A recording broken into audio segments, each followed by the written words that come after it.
Okay, muchachos, if you want to learn about the wonderful world of direct object pronouns, you're in the right place.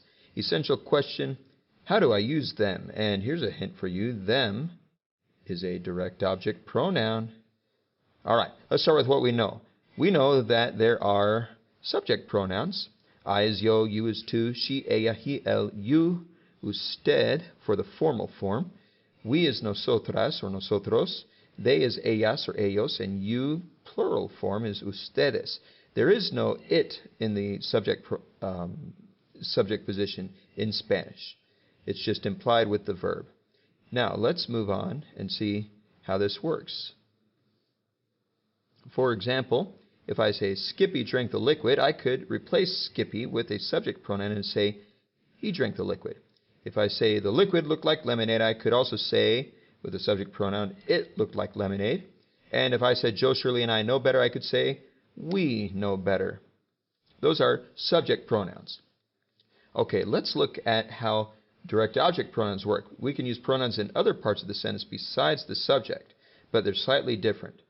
In English, I might say we pranked Skippy hard. Notice the subject pronoun we. But what about Skippy? He's the object of the verb pranked. He's the direct object, and we can replace that name with a pronoun. Well, we wouldn't use he. We wouldn't say we pranked he hard. We'd say we'd pranked him hard. That's the direct object pronoun in English. He, the subject pronoun. Him, direct object pronoun. All right, next, he drank all of the lemonade. Let's replace the lemonade with a direct object pronoun because that's what Skippy drank. And so it's the direct object, and the pronoun we would use in English is it.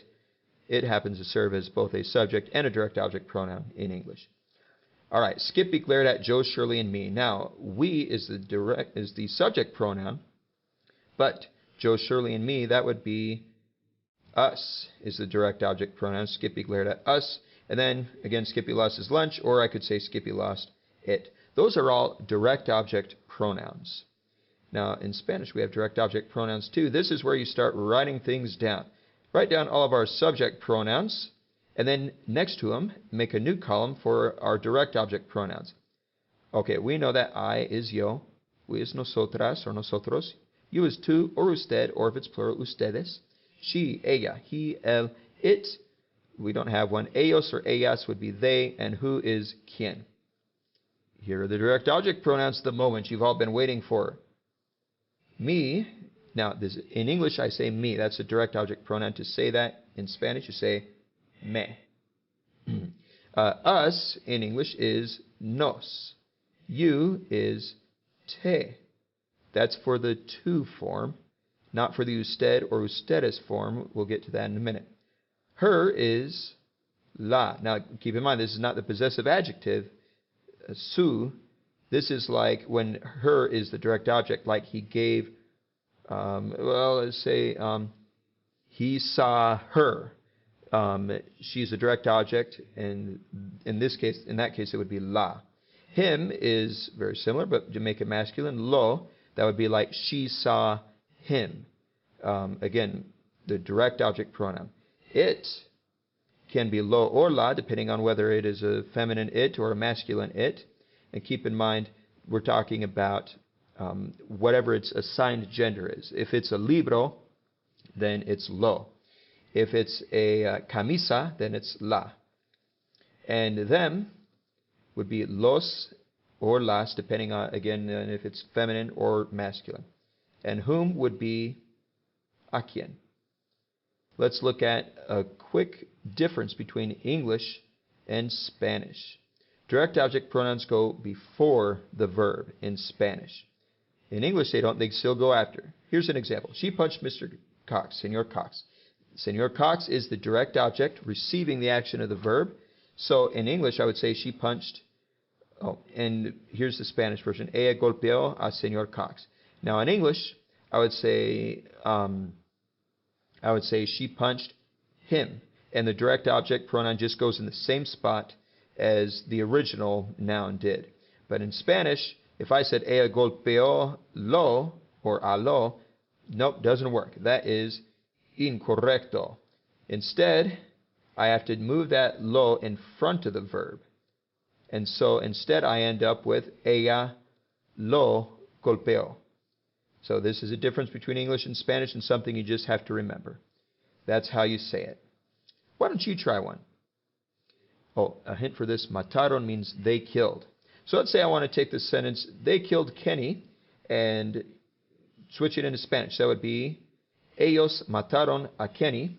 Now let's switch Kenny out for a direct object pronoun. Now it's masculine and it's singular, so I use, that's right, lo. Oh, they killed him in English and mataron lo in Spanish. But direct object pronouns go in front of the verb, so let's move that verb in front, and I'm going to say ellos lo mataron. Literally, they, him, killed is how you'd say it. Poor Kenny. He can never catch any luck. All right, now one little exception to that rule. If there is an infinitive verb in the sentence, for example, if you have a helping verb combo where you didn't conjugate the second verb, direct object pronouns can go in front of the conjugated verb like I just showed you, or they can be tacked on to the end of the infinitive verb as well. Here's an example. Let's say she wants to punch Señor Cox. Ella quiere golpear a Señor Cox. But switch it out with the pronoun. She wants to punch him. Normally, I would say ella lo quiere golpear, and that works just fine. The direct object pronoun goes in front of the conjugated verb. But in this case, since I've got an infinitive in there, I can also plop it over and say ella quiere golpearlo.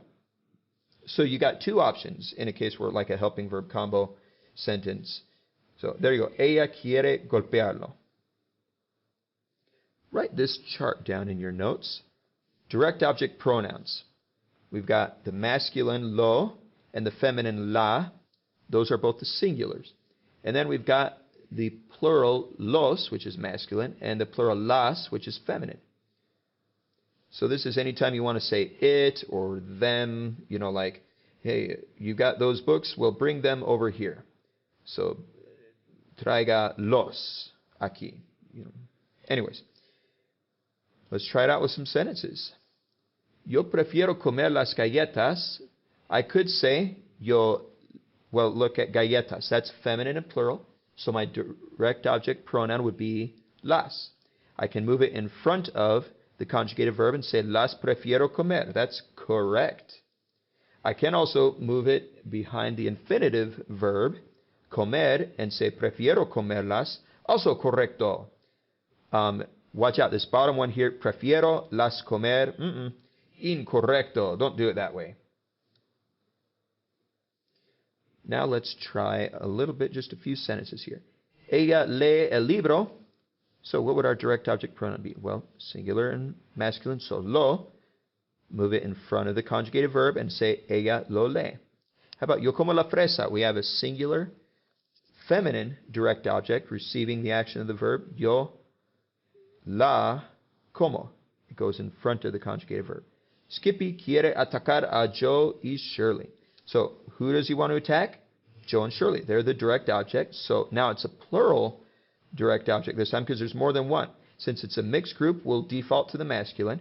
Skippy quiere atacar los. Now I can put it in front and say Skippy los quiere atacar in front of the conjugated verb, or put it at the end of the infinitive verb. Skippy quiere atacarlos. I got two options. I hear about it. Let's use escuchar to listen. Yo, well, let's see. It would be lo, and then escucho. Move it in front of the conjugated verb. You bring the table. Let's go with bring is traer, by the way. Traer is to bring. So, table is feminine and singular, so we're going to use la. Move it in front of the conjugated verb, and tú la traes. Try one more. Joe and Shirley should watch their backs. Okay, so what should they watch? What's receiving the action of the verb? That's our direct object. In this case, backs. It's plural. And espaldas, you see it's feminine, so las is our direct object pronoun. Now I can move it in two spots. I can move it in front of the conjugated verb, deben. So Joe and Shirley las deben mirar. Or I could put it after the infinitive and say Joe y Shirley deben mirarlas. That's direct object pronouns in a nutshell. Thank you.